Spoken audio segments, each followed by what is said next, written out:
मैंने आप सबको एक बहुत आवश्यक सूचना देने के लिए बुलाओ है यहाँ। आज मैं कान्हा के पीछे पीछे वन गई थी। वहां मैंने कुछ ऐसा देखो है जिसकी कल्पना करना भी असंभव है। मैंने बहुत विचित्र मानव देखो वहां, जो मानव जैसा भी ना था। जो भी था ना, साधारण जीव तो ना था। पर जसोदा, ऐसा कैसे संभव हो सकता है? क्या बुद्धि लगाई है यशोदा ने। मेरे सामने एक ना चली तो अब गोपियों को अपनी योजना में सम्मिलित कर रही है। आप तो मेरा विश्वास करो मौसी, मैं सच्ची कह रही हूं। उसका तो सर भी विचित्र था।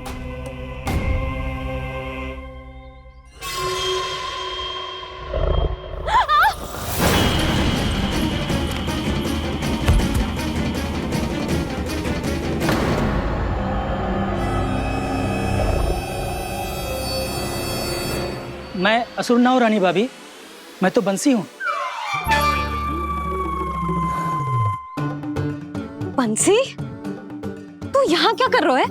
रानी भाभी, कान्हा ने ये पोटली और मटकी देके भेजो है ताकि आपको पता चल जाए कि उन लोगों ने भोजन कर लिया है और वो सब सुरक्षित भी है।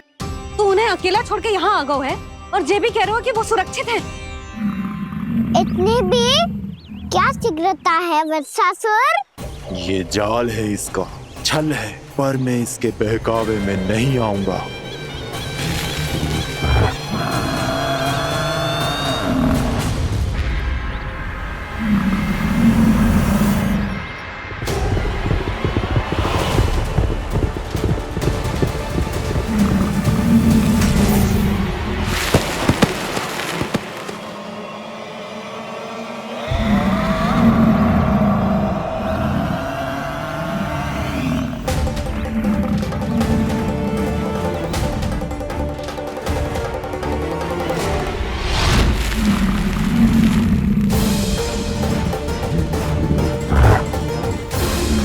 कब तक बच पाएगा तू? और स्वयं बच भी गया तो इन बालकों के प्राणों की रक्षा कैसे करेगा? यदि तू अपनी हार स्वीकार नहीं करेगा तो इन सबको अपने पांव के नीचे कुचल दूंगा मैं।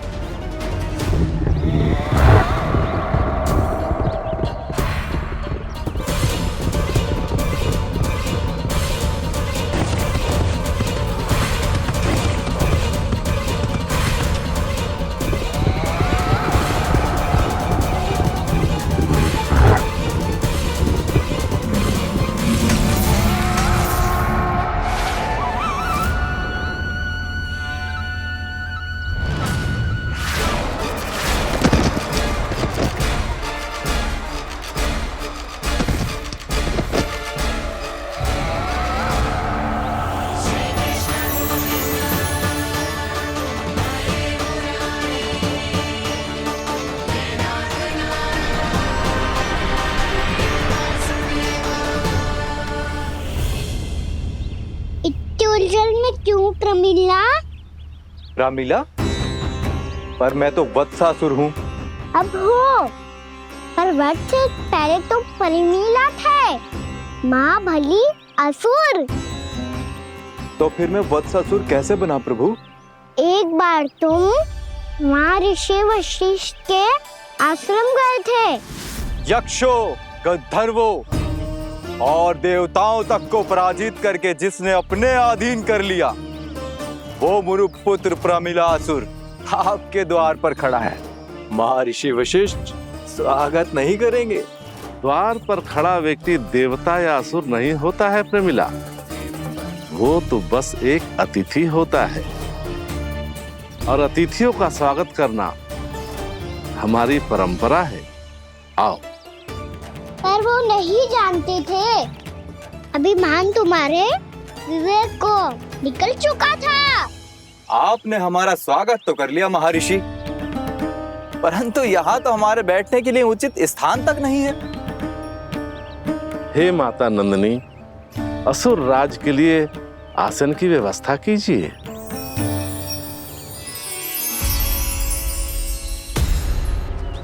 विराजिए असुर राज।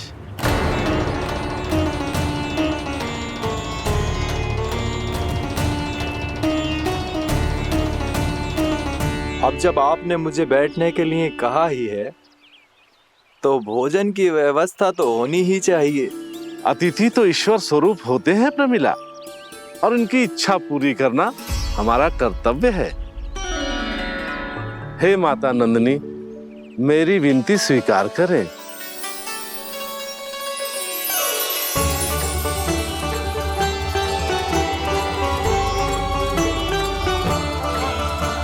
आरंभ करो प्रमिला। ये तो बहुत ही चमत्कारी गाय है, किसी भी मूल्य पर इसे प्राप्त करना ही होगा मुझे। फिर तुमने ऋषि वशिष्ठ से नंदिनी को पाने की योजना बनाई और कुछ ही दिन के बाद ब्राह्मण का रूप लेकर उनके आश्रम पहुंच गए। कहिए ब्राह्मण देव, मैं आपकी क्या सेवा कर सकता हूँ? महर्षि वशिष्ठ के आश्रम आया हूँ। रिक्त हाथ वापस लौटना तो संभव ही नहीं है। ईश्वर की कृपा से आपके मन में जो है वो सब मिलेगा। अपनी इच्छा प्रकट कीजिए ब्राह्मण देव। तो महर्षि, ये गाय मुझे दान में दे दीजिए। गाय मुझे दान में दे दीजिए। किस सोच विचार में पड़ गए महर्षि? क्या आप ब्राह्मण की इच्छा पूरी किए बिना ही उसे आश्रम से लौटा देंगे? किंतु इस ढोंगी के कुचक्र में मत फंसिए महर्षि। ये ब्राह्मण नहीं, असुर प्रमीला है, जो छल में मुझे आपसे छीनने आया है। छल? मेरे साथ छल करता है दुष्ट? तुझे इस कपट का दंड अवश्य मिलेगा। माता नंदिनी, इसके कुकर्म का फल दीजिए। तूने एक दिव्य गाय को पाने के लोभ में अपना वेश बदला था। अब मैं तुझे श्राप देती हूँ, तेरा वेश सदा सदा के लिए बदल जाएगा। इसी क्षण से गाय का बछड़ा अर्थात वत्स बन जाएगा तू वत्सासुर। बन जाएगा तू वत्सासुर। ये क्या हो रहा है मुझे?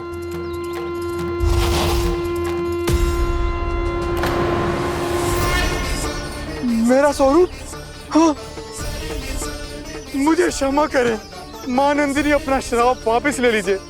महर्षि, मेरी रक्षा करें। मां नंदिनी, मुझे क्षमा कर दीजिए। भूल हो जाने के बाद उसे सुधारने का एक अवसर तो सभी को मिलना चाहिए माँ। इसे क्षमा कर दीजिए माँ, इसे अपनी भूल का पश्चाताप है। आपसे अधिक और कौन जानता है महर्षि, दिया हुआ श्राप वापस नहीं लिया जा सकता। पर मैं तुम्हें वरदान देती हूँ, तुम्हें वत्सासुर के रूप में केवल द्वापर युग तक रहना होगा। उसके बाद स्वयं प्रभु श्री विष्णु के अवतार तुम्हें मुक्ति प्रदान करेंगे।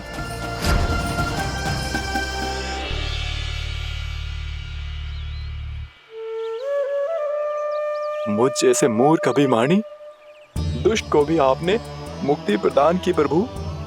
जब भी किसी को अपनी भूल का आभास होता है, वो उसी क्षण क्षमा पाने की योग्य बन जाता है। और जिसने वर्षों तक पश्चाताप भी किया हो, उसके लिए तो मुक्ति का मार्ग भी सहज खुल जाता है।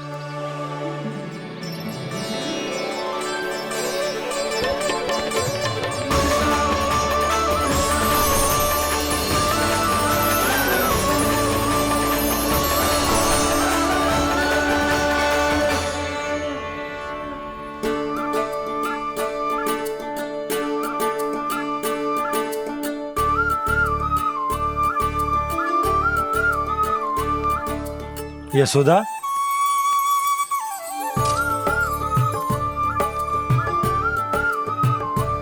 यशोदा, कुम्हार के यहाँ से दीपक ले आए हूं। हर बार की भांति इस बार भी पूरा गांव दीपों से जगमगा उठे हो। वृंदावन में जे हमारी पहली दीपावली है और जे हम बड़ी धूमधाम से मनाएंगे। रानी भाभी, तोरण के रूप में जे टांग दो दौर पे। हाँ, टांग दे। अरे ठहरो बंसी, जे तोरण थोड़ी ना है।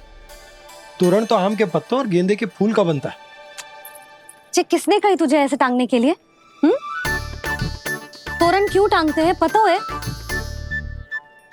हे नारायण, तोरण इसलिए टांगते हैं ताकि बुराई और नकारात्मकता को हम द्वार के बाहर ही रोक दें और भीतर उन शक्तियों को आमंत्रित करें जो ऊर्जा, उत्साह और दिव्यता से भरी हो, जैसे मैया लक्ष्मी। रानी भाभी, ये बात समझ में ना आई कि तोरण में केवल आम के पत्तों और गेंदे के फूलों को ही क्यों लगाया जाता है? वो इसलिए बंसी, क्योंकि आम के पत्ते घर के भीतर की दूषित वायु को खींचकर बाहर निकाल देते हैं और किसी भी प्रकार की नकारात्मक ऊर्जा को उसका हरा रंग घर के भीतर प्रवेश ना करने देते और आंखों को शांति और सुखद अनुभव कराते है, वो बात अलग। इसी प्रकार से गेंदे के फूल भी किसी भी प्रकार की नकारात्मक ऊर्जा को घर के भीतर प्रवेश ना करने देते और उनकी गंध से कीड़े मकोड़े भी घर से दूर ही रहते। समझ में आई बात? जी समझ गए हो। हाँ तो समझ गए हो तो जा ना, शीघ्र आम के पत्ते लेके आ जा। जी। यशोदा, अपने कान्हा के गौचारण से लौटने की प्रतीक्षा में तुम जितनी व्याकुल हो ना, उतना व्याकुल तो अयोध्यावासी भी ना थे भगवान श्री राम के वनवास से लौटने पर। हर मैया के लिए उसका लल्ला श्री राम ही होता है। अच्छा एक बात बताओ, तुम अपने श्री राम, मेरा अर्थ है कि तुम्हारे लल्ला की प्रतीक्षा ऐसे ही भूखे प्यासे खड़े रहकर इस द्वार पर करने वाली हो क्या? भोजन की स्मृति सता रही है आपको? अपने लल्ला की कोई चिंता ना है। सारे बालक वन में अकेले हैं, अब तो बंसी भी यहाँ आ गए हैं। नारायण ही रक्षा करे उन सबकी, कहीं कोई अनहोनी ना हो जाए। इतने घने वन में कहीं कोई पशु या कोई राक्षस आ गो तो? अभी तो कह रही थी कि तुम्हारा लल्ला श्री राम है। अरे श्री राम तो 14 बरस का वनवास काटकर सुरक्षित अपने घर लौट आए थे। तुम्हारा लल्ला तो सवेरे गया है गौचरण को, गोधूली के पहले वापस आ जाएगा। चिंता मती करो यशोदा, अकेले रहकर सब संभालेगो तभी तो हर परिस्थिति का सामना अच्छे से कर पाएगो।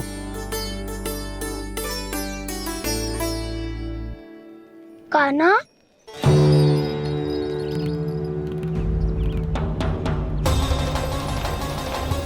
अब की बार तो पूरा फंस गया। अब इस स्थिति को कैसे संभालूं? जी कैसे हो? जी वत्स तो हमारो ना है। जी वत्स तो है ही ना। जी तो एक बहुत भयानक राक्षस लग रहा है। राक्षस? सच्ची बता कान्हा, जे तूने तो ना कियो? है जा कान्हा, हम घर लौट जाएंगे। अब पहरा देने की मेरी बारी है। आप जाओ और विश्राम करो।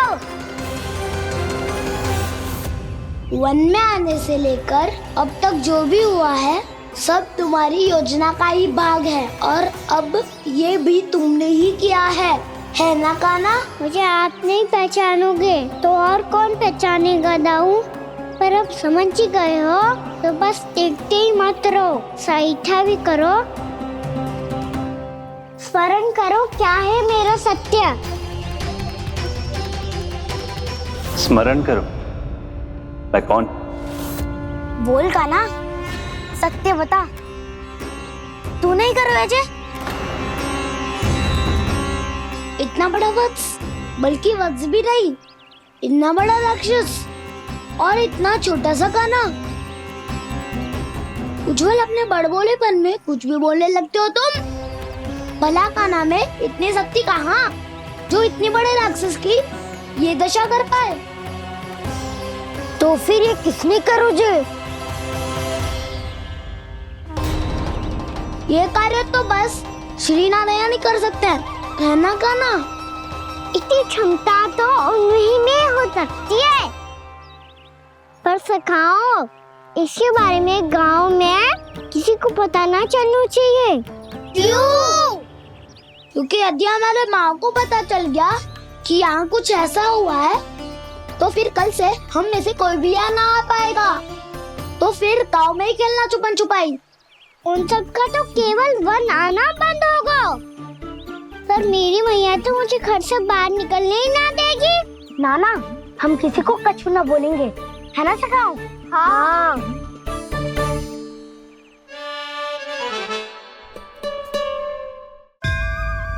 क्या होगा हो सकता? तो हाँ क्यों ना कह रहा है? क्योंकि हम यदि वन में आते ही रहे और ऐसे भयानक राक्षस या पशु ने हम पर फिर से आक्रमण कर दिया तो कान्हा है ना, मेरे कहने का अर्थ है कि श्री नारायण है ना, जैसे उन्होंने आज हमारे प्राणों की रक्षा की, भविष्य में भी वही करेंगे। तो चलो और सारे के सारे खाद होली का समय हो गया है, वापस चलना चाहिए। मना तो कर दिया है, पर ये सब मानेंगे यदि इनमें से किसी ने भी भैया के सामने मेरा भेद खोल दिया तो?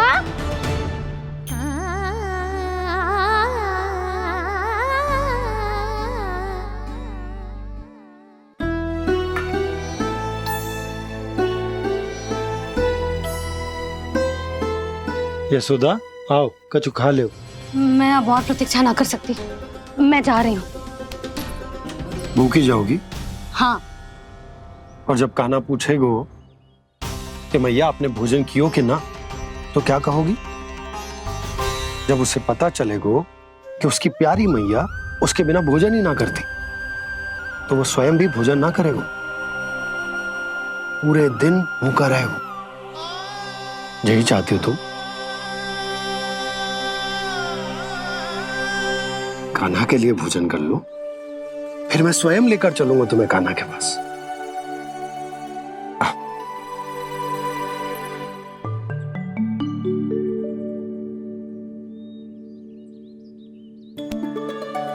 आपने कान्हा का नाम लियो है, इसीलिए खा रही हूँ।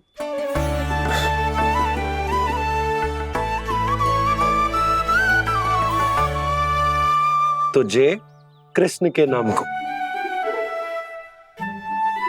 जय बात। और जय वाला यशोदा, नीलमणि के नाम का। अरे नीलमणि के नाम का मान ना रखोगी तो उसे लगेगा कि ये कृष्ण कान्हा जैसे नए नाम आ जाने से उसका पुराना नाम फीका पड़ गो। स्मरण है ना तुम्हें कि कान्हा के नामकरण से पहले नीलमणि नाम ने हमारा कितना साथ दिया, तो जे तो खाना पड़ेगा। हाँ। बस। और जे अपने नटखट मुरलीधर कान्हा के लिए।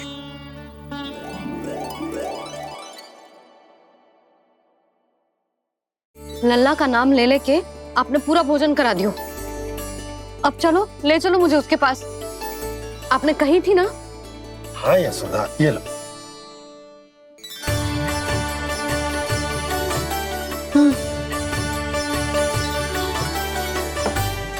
चलो। हमने तो वापस न लौटने का वचन दिया था अपने लल्ला को। मैं तो मैया हूँ, ममता में आके अपना वचन भूल जाती हूँ, पर गोपराज तो अपने वचन के पक्के हैं। जे इतनी शीघ्र कैसे तैयार हो गए?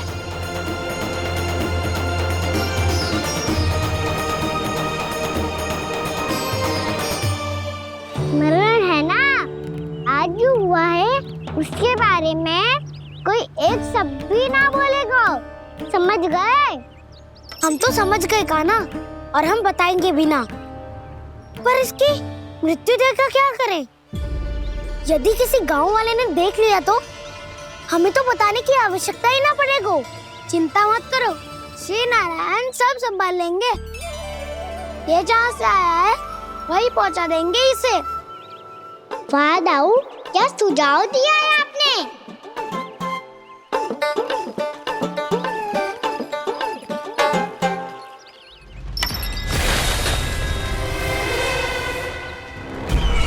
देखना तुम दोनों, जो कोई नहीं कर पाया वो वत्सासुर करके दिखाएगा, बद्ध कर देगा मेरे उस शत्रु का विष्णु अवतार।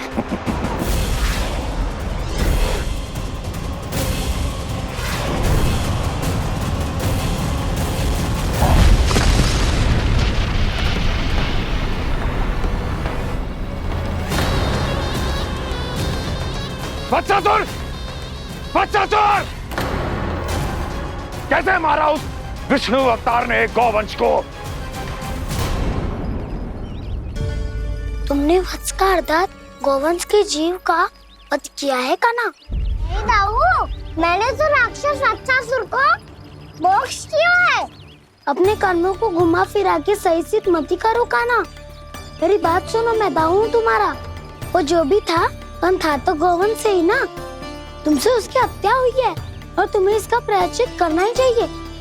ऐसे करूं?